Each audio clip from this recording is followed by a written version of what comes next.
नमस्कार।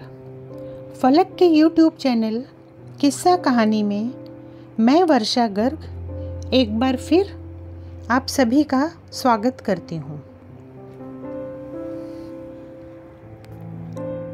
आज फिर लेकर आई हूँ आपके लिए एक नई कहानी जिसका शीर्षक है ठेकुआ।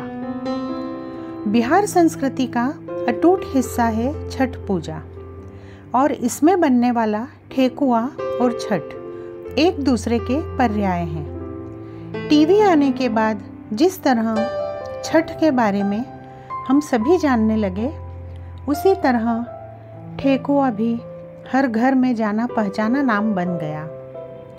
किसी भी पूजा में बनने वाला नैवेद्य अत्यंत स्वादिष्ट होता है क्योंकि उसके साथ जुड़ी होती हैं हमारी भावनाएं।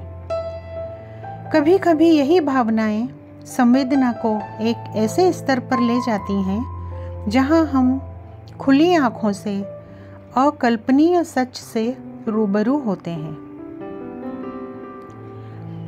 इसी तरह का कुछ वर्णन है आज की कहानी में, जिसके लेखक हैं फलक के जाने माने रचनाकार वरिष्ठ लेखक श्री निरंजन धुलेकर जी, और मैं वर्षा गर्ग सुना रही हूँ उन्हीं की लिखी कहानी ठेकुआ।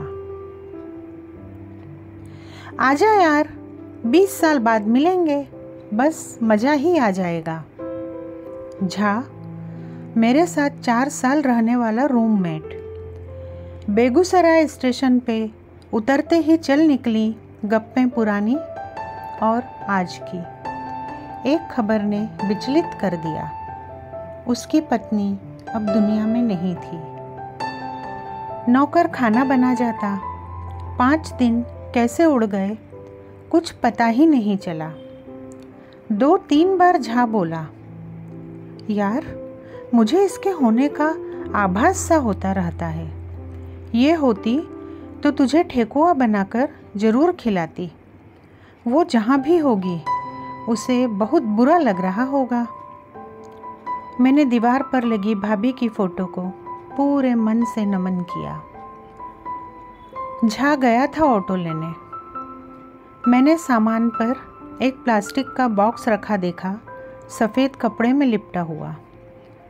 झा बोला था कल नौकर को, बाजार से सवेरे लेते आना ताज़ा ठेकुआ। वही थे। गाड़ी स्टेशन छोड़ चुकी थी।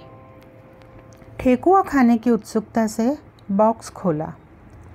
खुशबू से दिल महक उठा। ठेकुआ के बीच एक कागज़ रखा था, कुछ अजीब सी खुशबू भी आ रही थी उसमें से।